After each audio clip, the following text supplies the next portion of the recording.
যে সিনেমা আর্টিস্টরা যাত্রা করবে কেন তাদের নিয়ে, কারণ হচ্ছে তখন ধীরে ধীরে যাত্রার ভ্রমণ ধরছে, ভালো পালাকার পাওয়া যাচ্ছে না, আর্টিস্টরা রয়েছে তার টাকা চাইছে, তখনকার দিনে এক একজন মাসে গেলে 50-60 টাকা মাইনে চাইছে, ফেসিলিটি তারা গাড়ি দিতে হবে,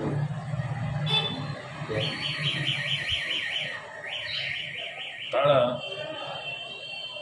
সেই অনুযায়ী তো পালা আসতে হবে, তবে তো সে বায়নাটা করাতে পারবে। পালা কিন্তু আসছে না, তাদেরও পুঁজিতে কাম করছে, তখন ওরা কৌশল নিল, এমনকি বম্বে থেকে আর্টিস্ট নিয়ে এলো, এইটা এরা ও অন্তত ওরকম না করতে পারবে। তখন কোনো দল ওকে আর নিতে চাইছিল না, বয়কট করতে না, ডিপ্রেসড হয়ে ভদ্রলোক সুসাইড করে। অসাধারণ ভালো অভিনয় করতো। তোমার জালিয়ানওয়ালাবাগ বলে একটা করেছিল, সপ্তম্বর অপেরা, এসব অপেরার কি নাম ছিল, সেপ্টেম্বর অপেরা জালিয়ানওয়ালাবাগ হচ্ছে, উনি ডক্টর সৈফুদ্দিন কিচলুর ভূমিকা অভিনয় করেছিলেন। উনি যখন স্টেজে উঠতেন, সৈফুদ্দিন কিচলুর ওই একটা জায়গা দিয়েছিল, তখন উনি নতুন আসছেন যাত্রা জগৎ, কলকাতার যাত্রা জগৎ। সৈফুদ্দিন কিচলু একটা ইন্ট্রোডাক্টরি ভাষণ দিলেন, জালিয়ানওয়ালাবাগের প্রেক্ষাপটটা কী ছিল, তারপর নাটকটা শুরু, যাত্রাটা শুরু হতে হবে। যখন উনি উঠতেন সমস্ত মাইক্রোফোন বন্ধ করে নেওয়া হতো, মাইক্রোফোন চললে উনি খালি গলাতে 5-7 হাজার অডিয়েন্স চুপ করে স্কেল বন্ধ হয়েছিল। আমাদের মনে হয়েছিল আমার গ্রামেতে মহসল এক সময় যাত্রা খুলে আসছিল, আমাদের থানাতে হতো, প্লাস আমরাও অনেকবার নিয়ে গেছি বিভিন্ন দলকে কলস করে, উনি একদম বন্ধ করে দেবে। 45 মিনিটের মধ্যে উনি একদম পুরো মানুষকে না খেপিয়ে তোলার মতো। মনে আছে জেনারেল ডায়ারের ভূমিকা অভিনয় করলো মোহন চ্যাটার্জি বলে, ওনার হাজব্যান্ডের দুজনে ছিল, মোহন চ্যাটার্জি, মিতা চ্যাটার্জি। গা শিউরে উঠবে ওনার অভিনয় দেখে,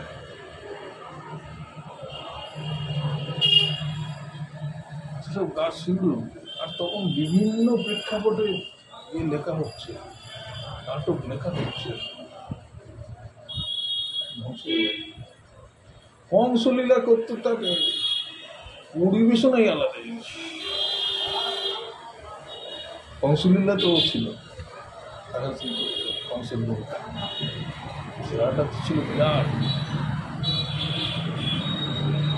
কোথায় গেল সব শেষ। তখন বসুমতী আর যুগান্তরে রথের দিনে সকালবেলাতে কোন দিয়ে 3-4 পাতা ধরে খাচ্ছে সব হলে, কে কি নাটক, কে নায়ক নায়িকা, কে লেখি দিয়ে, তারপরে বায়না হচ্ছে, মানে পরশু থেকে সব বায়না হচ্ছে। আমরা এবার আমাদের গ্রামের ছেলেরা মিলে মতি বিনোদিনী করবো, এখান থেকে সব যাওয়া, আমি এখান থেকে গেলাম, 50,000 টাকা নাইট। তখন 20 টাকা হলে একটা আর 5-7 করে সংসারে বাজার হয়ে যায় পুরো মাছ সমেত। 50,000 টাকা কোথায় পাওয়া যায়। একজনের একটু যাত্রা করা জানাশোনা ছিল, সে বললো একটু কম করুন না, বলে নটিবিনোদিনের নিয়ে এসেছেন, দর করতে এসছে। একজন বললো না, যদি না টিকিট বিক্রি হয়, বলছে শোনো এই যে মাইকগুলো চাপিয়ে বাসটা যে ছাড়বে না, তার জন্য 50,000 টাকা নিতে পারি। আর টিকিট বিক্রি নিয়ে ভাবছেন, এই 3টে পোস্টার দিয়ে দিত, একজনকে বললো, তাহলে 3টে পোস্টার শুধু এলাকায় মেরে দিন। টিকিট টাকা দিয়ে তুলতে পারেন, আসবেন না, আপনারা পাবেন। এতখানি কনফিডেন্স ছিল। এখানে যা হচ্ছে, আমরা 10, 12, 14, 15 মাইল সাইকেল করে গেছি যাত্রা শুনতে, বিভিন্ন মতো চলে। যাত্রা শিল্পটাই তো ধ্বংস হয়ে গেছে, ধ্বংস হয়ে গেছে। অন্ততপক্ষে গোটা 25 অপেরা ছিল, এ বলে আমায় দেখো, বলে আমায়, তাহলে 25টা অপেরা কত লোক ছিল চিন্তা করে গেল। শেখর গাঙ্গুলি সে এক টাইপের অভিনয় করতেন, উৎপল দত্তর ফেভারিট আর্টিস্ট শেখর গাঙ্গুলি। পরিবেশনের ঢংটাই ছিল এবং কীভাবে ফিল্ম ইন্ডাস্ট্রির বলে স্ক্রিন টেস্ট, তো যাত্রার স্ক্রিন টেস্ট আমরা দেখেছিলাম, স্ক্রিন টেস্ট আমরা দেখেছিলাম। আমার গ্রামের এক ভদ্রলোক এখনো বেঁচে আছে, উনি খুব ভালো গলাটা খুব সুন্দর, চেহারাটাও ছেলেরা সত্য বড় হয়ে গেছে, পরপর 3খানা পালা গান করবে আমাদের। হঠাৎ ওরা তো একটু সব সকাল 8টা, 8:30টার সময় বলতে ঢুকতো যাত্রা শিল্পীরা, ধরো গেছে সেখানে ভলেন্টিয়াররা সবাই নানা রকমভাবে তাদের সঙ্গে থাকা হচ্ছে, কিন্তু বলা হলো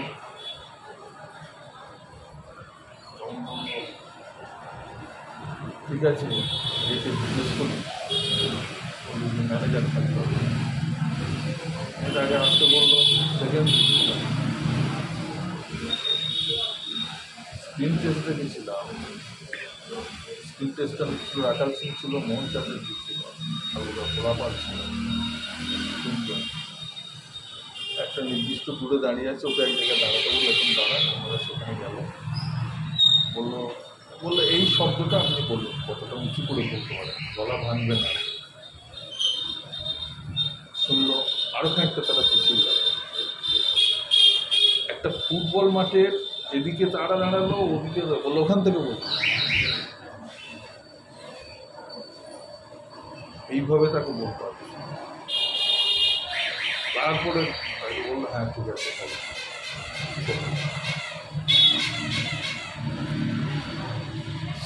অনেক ইয়ে ছিল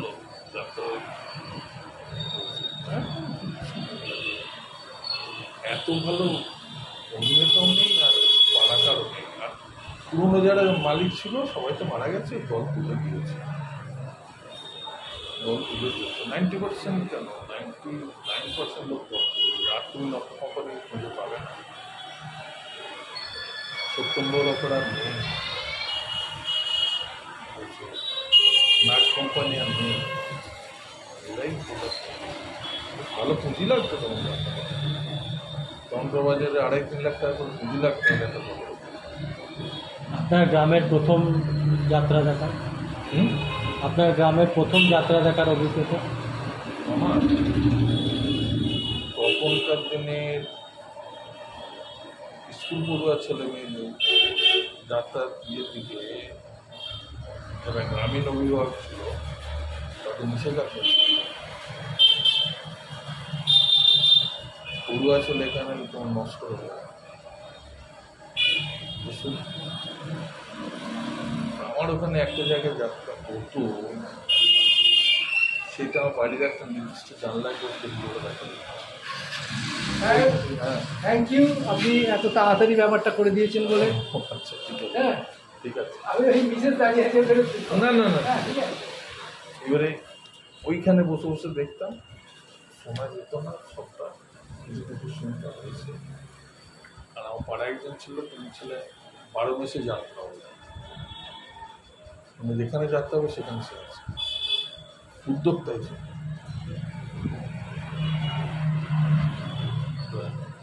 তার একটা সবার ইয়ে ছিল, 3টে পাড়াতে যাত্রা, 4টে পাড়ায় যাত্রা হতো, 4টে পাড়া পিছিয়ে আছে, বাকিরা কিন্তু নেই। আমরা তখন কিন্তু থিয়েটার করেছি প্রচুর, স্কুল জীবন, ক্লাবে থিয়েটার করতাম, স্কুলে থিয়েটার করতাম। এবারে যখন স্কুল ছেড়ে কলেজে এলাম তখন এন্ট্রি হলো, আমার পাড়াতে যিনি যাত্রা করেন প্রবীণ মানুষ, কালিকারঞ্জন বসে, তিনি ছিলেন যাত্রা পাগল। তিনি তখন 3-4 জনকে বললেন, না না এখন কলেজে পড়ছে তিনটাকে নিয়ে আমাদের তখন 3 বন্ধু বিয়ে হলো এন্ট্রি।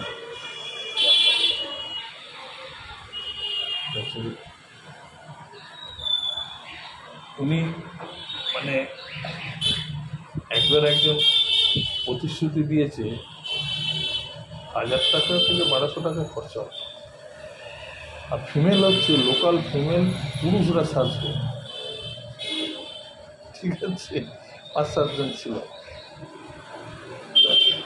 এখানে তো পাওনা কিছু নেই, আনন্দের জন্য করা। যে লোকটি মেন উদ্যোক্তা ছিল বলছি, তার অভিনয় দক্ষতা একেবারেই ছিল না, কিন্তু তিনি যাত্রাপালার বই কিনে আনবেন, গানের মাস্টার ঠিক করবেন, 2 মাস যদি রিহার্সাল চলে তিনি কেরোসিন তেল দেবেন, বিড়ির খরচা দেবেন। এইটাকে তো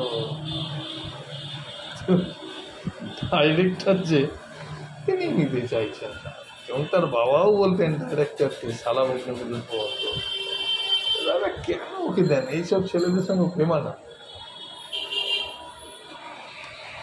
এটা আধুনিক দিনের ছেলে অতি সুন্দর অভিনয় করে গেছে, এদের সঙ্গে কেন দিচ্ছেন?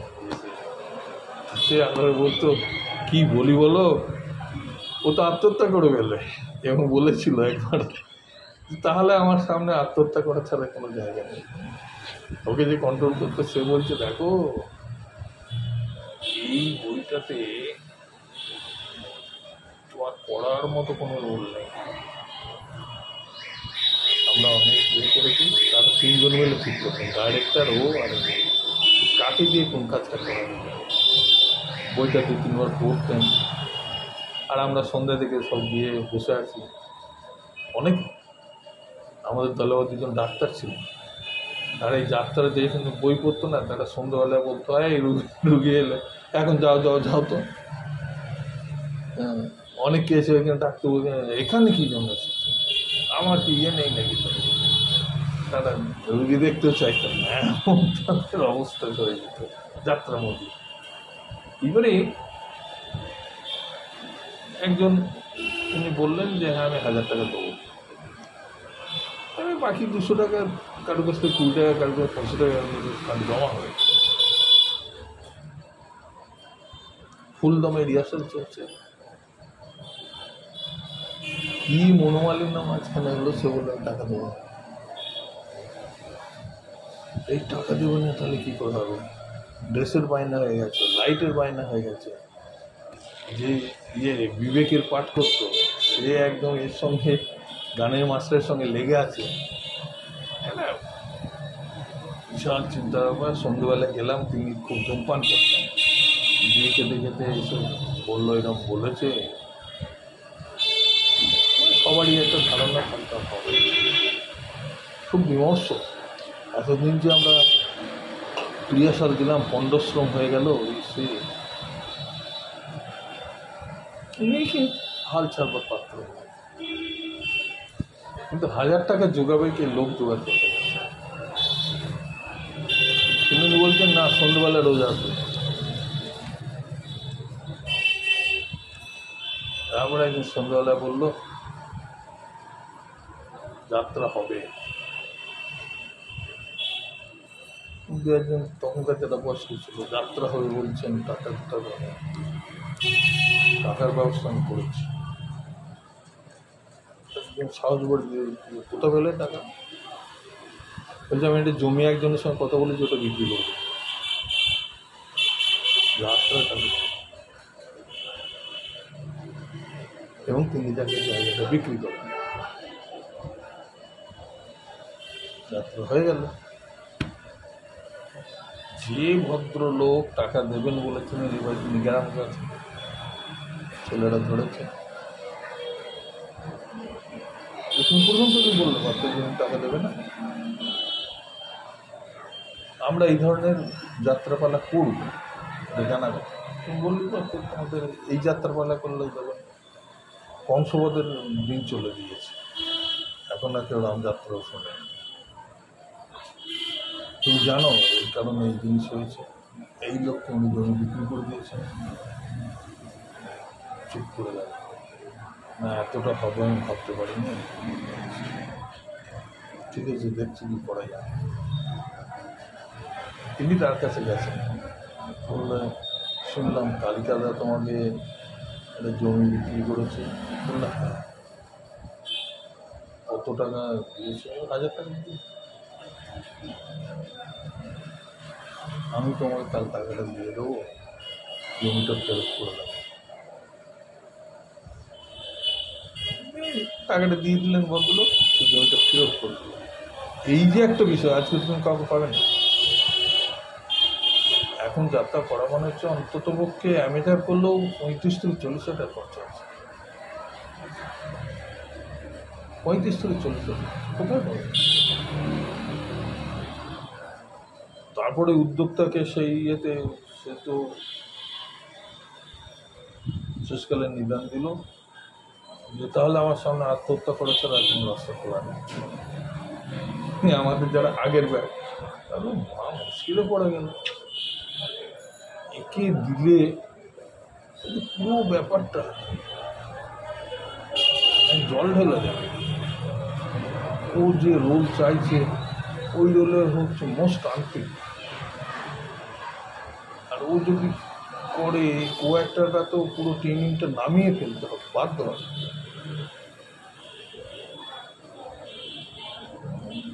এটা মানে আবার একটা কোর গোষ্ঠীর আলোচনা। তখন একজন বলে কি করবে বলো তো, আর ওটা লোক চালা হয়তো বড়াই দলি করে দিয়ে দেবে, শেষকালে আমাদের দোষ হবে। তখন সে বলল আমি একটা মতলব পার করেছি। বসে বসে কথা হতো, সকালের দিকে হয়তো আড্ডা হচ্ছে। কি মতলব? বলে যাত্রাটা শুরুর আগে একটা মুখবন্ধী দিয়ে দেবো। মুখবন্ধ জিনিসটা কিরকম? বলে কি বিষয় নিয়ে যাত্রা হচ্ছে সেটা এখানে গল্প হবে গ্রামীণ লোকেদের সঙ্গে।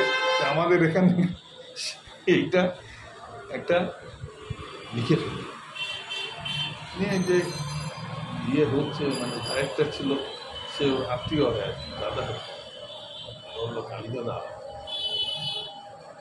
গঙ্গাধর তো এরকম বলছে, ছাড়ো তো।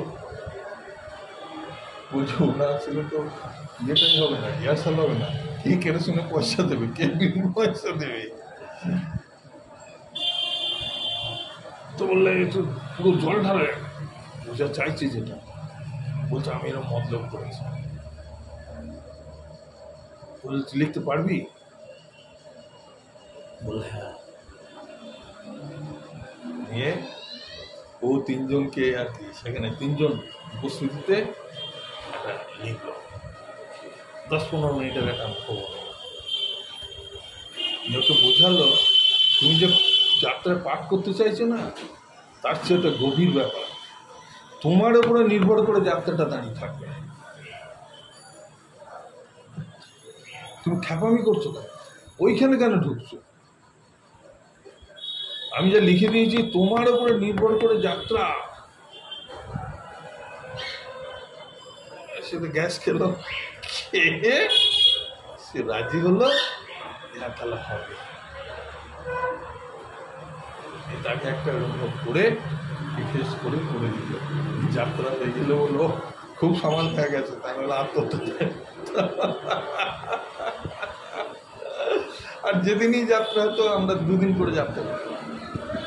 পরের দিনই ওনার বাবা বলতেন তোমরা কেন ওকে দলে নাও, কিন্তু ওনাকে তো বলতে পারছি না আপনার ছেলে আত্মহত্যার ভয় থাকে আমাদেরকে, আত্মহত্যার ভয় দেখা যে না নিলে অথচ ওই কিন্তু যাত্রার বই এসে বহু যাত্রার বই লাইব্রেরি করে ফেলেছে। যাত্রা বই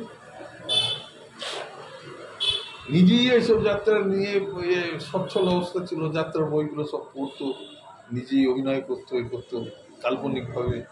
হ্যাঁ, ও নিজে ঠিক করে নিত যে এই বইটাই অভিনয় করবো। আর তারপর যখন বইটা নিয়ে এসে সর্বসমকে ফেলতো, যারা ছিল কোর কমিটি তারা বলতো বললে তো হবে না, আমরা ঠিক করবো কাটি দিয়ে কিন্তু তারপরেই খেপে যেতেছে। যাত্রা নিয়ে অনেক তো ইতিহাস আছে, ঘটনা। আর এটা মফস্বলে না খুব ভালো মাধ্যম ছিল, ভালো বিনোদন ছিল। এই বিনোদনটা টিভির দৌলতে ইন্ডাস্ট্রিটা অবসর।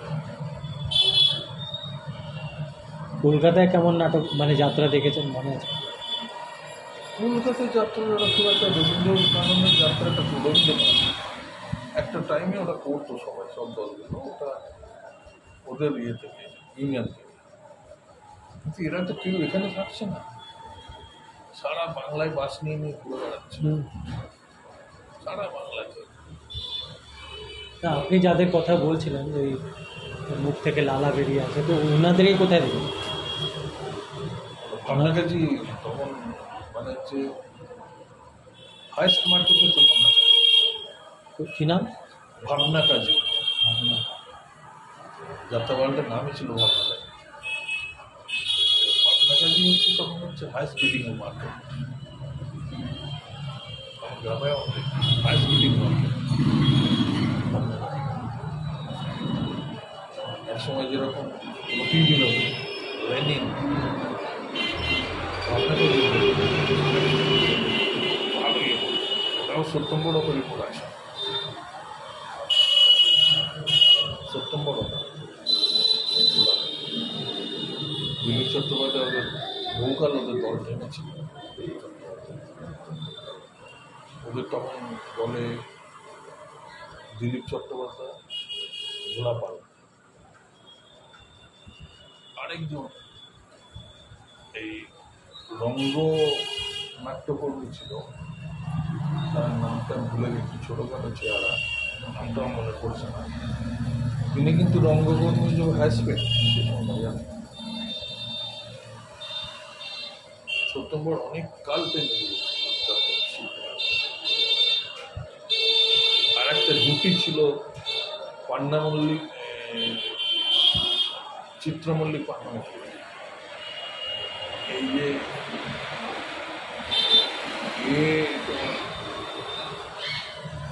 কাঞ্চন মল্লিকের পূর্বপুরুষ হচ্ছে বোধহয় চিত্রমল্লিক। চিত্রমল্লিক পান্না মল্লিকেরও ভালো জুটির দাম ছিল। এরা সমস্ত ঐতিহাসিক এবং পৌরাণিক, এক একজন একটা দিক থেকে।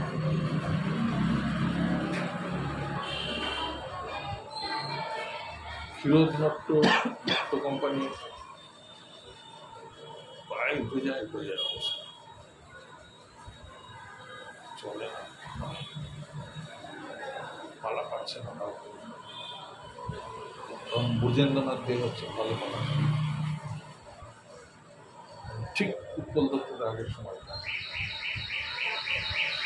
কিন্তু উনি তখনও লিখছেন, সেই সময় উৎপল দত্ত, সন্দীপার, সন্দীপানি এসব বাইরে ঢুকে, ভৈরব গান্ধীর বাইরে ঢুকে গেছে এবং দাপাচ্ছে। স্বাভাবিক কারণে নর্থ কোম্পানির বাজার ধরতে পারছে, বোঝেন দেখে বলল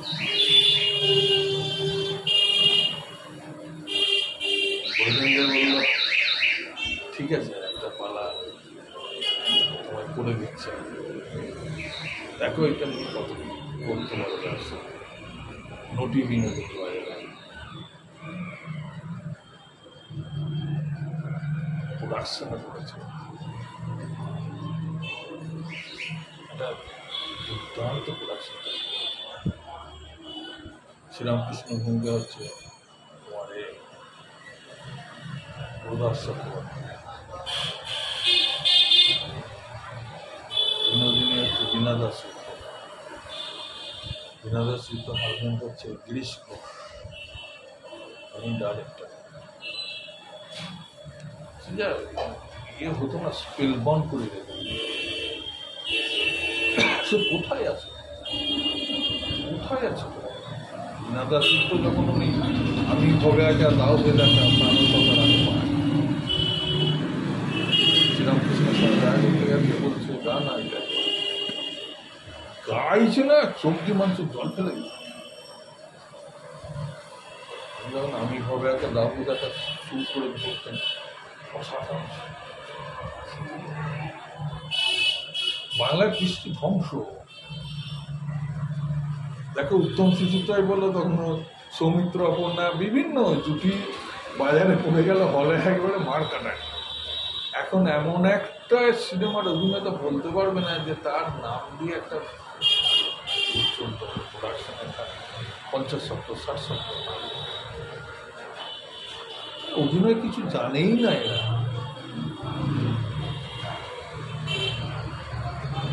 সুচিত্রা সেন, উত্তম কুমার মানে হচ্ছে একটা সাংঘাতিক ব্যাপার। মাঝখানে তো এখানটা ইয়ের জন্য, মনোমালিন্যের জন্য অনেকদিন উনি ওনার সঙ্গে কাজ করেন। আবার সুচিত্রা সেনের একটা ব্যামো ছিল অধিকাংশই উনি উত্তম কুমার ছাড়া করবেন না, জিজ্ঞেস করে নিতেন। এখানে তো বাগবাজারে যাত্রা একাডেমি বলে করে রেখেছে, এটা কোনোদিন গেছে? হয়তো ওখানেও এই হবে প্রোগ্রাম। এইগুলো আমি যেটুকু আমার অনুমান, বর্তমান সরকার এই ধরনের নানা রকম করে পয়সার অপব্যয় করছে। যে কোনো একটা কৃষ্টির প্রতি আকর্ষণটা পেছন থেকে ঠেলে পড়ে দেয় যায়। এটার জন্য সবসময় লাগবে তার প্রতি ভালোবাসা। প্রথম ঠেলে সাহিত্যিক বানানো যায় কি, সাহিত্য চর্চা করবো এটা মন থাকতে হবে, তবে তার হবে। ভালোবাসার সঙ্গে আকর্ষণ এবং তোমার কি বলবো,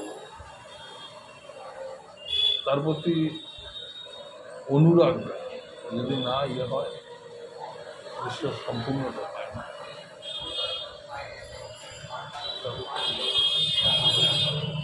এই সমস্ত কাজে সবাইকে বিদ্যুৎজন সাহিত্যিক বানিয়ে দিচ্ছে। সাহিত্য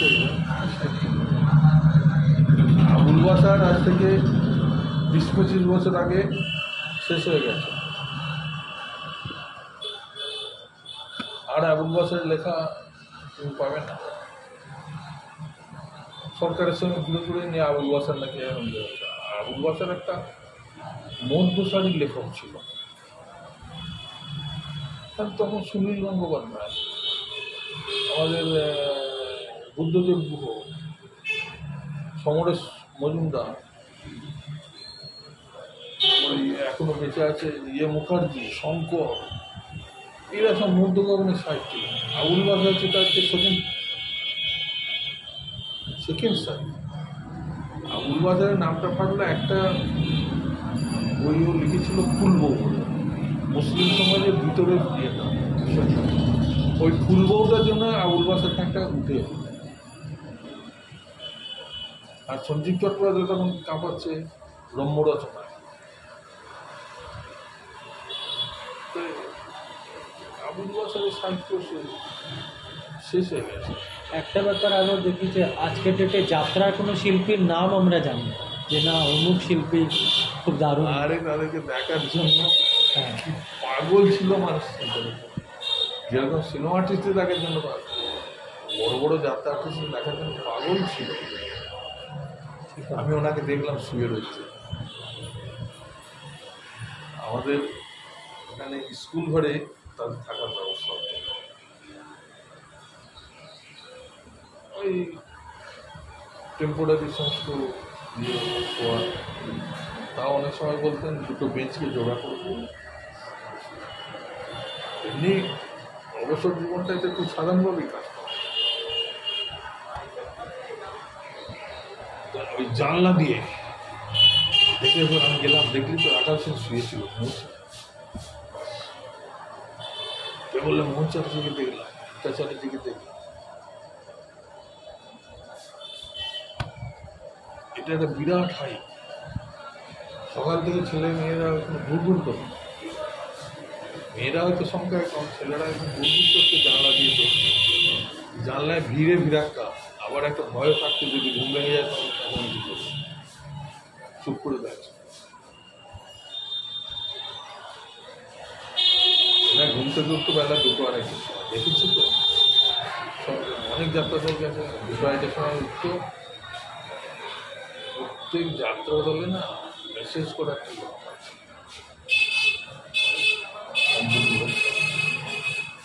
দুটো আড়াইটার সময় আমরা স্নান করতেছি, তার আগে সর্ষের তেল মেখে মেসেজ ঘন্টাখানিক ধরে মেসেজ হলো, স্নান টান করলেন, খাওয়া দাওয়া করলেন, একটু রেস্ট নিয়ে সন্ধ্যের পর থেকে মেকআপ বস খুলে সব বসে এখনো কোনো যাত্রা শিল্পীর নাম ডেডিকেশন থাকতে হবে, তার উপর ভালোবাসা থাকতে হবে, প্যাশন। সেটা তো আছেই, প্লাস অর্থের ব্যাপারটা তো আছে, বাড়ির লোকের একটা চাপ তো আছে। হ্যাঁ, ইয়াং বয়সে যদি যেমন থিয়েটার করতেও লোকেদের এখন অসুবিধে হচ্ছে। হ্যাঁ, ধরো তখনকার দিনে এরা তখনকার 25-30 টাকা মাইনে চাইছে মাসে। আবার ভালো আর্টিস্টকে নেওয়ার জন্য অন্য দল অফার করছে, 6 মাস আগে থেকে তার পিছনে দিচ্ছে, ও যা দিচ্ছে 2000 টাকা মাসে বেশি দিচ্ছে। এই নিয়ে সত্যজিৎ রায়ের একটা গল্প আছে, এই মানে অফার নিয়ে এ টাকা বেশি দিতে চাইছে, ও ছাড়তে চাইছে না। এই হোক, অনেক কথা হলো, আবার হবে। এবার ধরো প্রডিউসার টাকা লাগাতো তো বাড়িগুলা, জলবাড়িগুলা টাকা নষ্টও দিত। এইসব এই নষ্টের ব্যাপারে শুনেছি যে বড় সুনাম করব একজন, তিনি অভিনয় জগতের লোক, এখন প্রায় 84 বছর। ন্যাচারালি তার ওইসবে খুব ঝোঁক ছিল। মাঝে মাঝে এখন গল্প শুনে বুঝলো ফেরারি কোচ সীমান্ত নাটক ফুটবলও লিখেছেন, শেখর গাঙ্গুলি আরেকজন ছিল, নাটক হয়ে আছে, এরা জুটি ছিল, তালিম হয়ে গেছে। ফুটবল ও ক্যারেক্টার অনুযায়ী ড্রেসের ডিজাইন করে দিয়েছে, ড্রেস হয়ে গেছে। ফাইনাল রিহার্সাল তো ধরো 3-4-5 বার করে ড্রেস সঙ্গে কিছু হলগুলোতে তখন সকালে 10টার পর হলগুলো ভাড়া দিতে হবে, সেখানে ডাইরেক্টররা থাকতো আলাদা, তাদের ড্রেস ফ্রেস পরে আসতো, ড্রেস পরে উঠেছে এসব হবে না। বাক্স থেকে ড্রেস বার হয়েছে, উৎপলদাবু বসে আছেন, কোনটা কার জেনে নিল, যেমন কাঁচি নিয়ে এসো, উৎপলবাবু বলেছেন কাঁচি, তড়ি করে করে একটা কাঁচি, বড় কাঁচি আছে, ড্রেসগুলো মাথা মাথা করে আমি কি পেশে গুলো লিখেছিলাম, ওর ড্রেস বাতি দেখো কে বানিয়েছে। খুব গালাগাল অজস্র গালাগালগুলো যেগুলো সে হলো। তারপরে বেস্ট ড্রেস তৈরি 7 দিনের মতো ড্রেস তৈরি করে তখন যাচ্ছে। এই যে তখন একটা ব্যবস্থা ছিল, সে ব্যবস্থা উঠে গেছে। হ্যালো, হ্যাঁ।